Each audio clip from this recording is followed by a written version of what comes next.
So there's some public opinion polling out that suggests the tariffs are not particularly popular.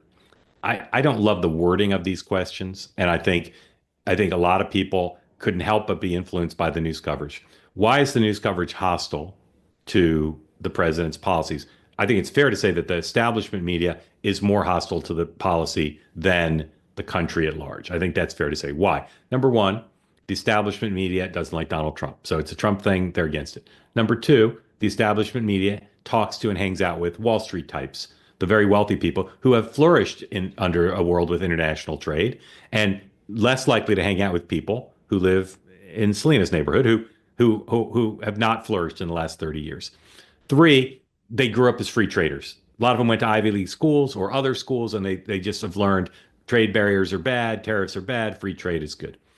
And then they like controversy, and this is controversial, so they like that. And they tend to be globalists and have a globalist attitude. So they're I won't say they're as concerned as what happens in Germany as they are in the United States, but they think more globally than about America first.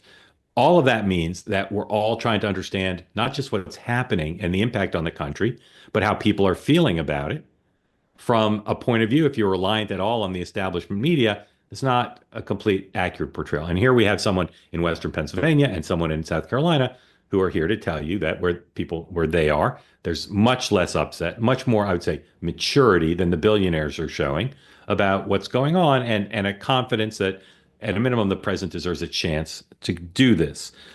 Selena, you wrote this great story. One of the smartest things the Washington Post has done in the last 20 years is to hire Selena to write for the Washington Post, a voice of a type that doesn't normally appear in the paper. If you don't have a Washington Post subscription, it's worth it just for this.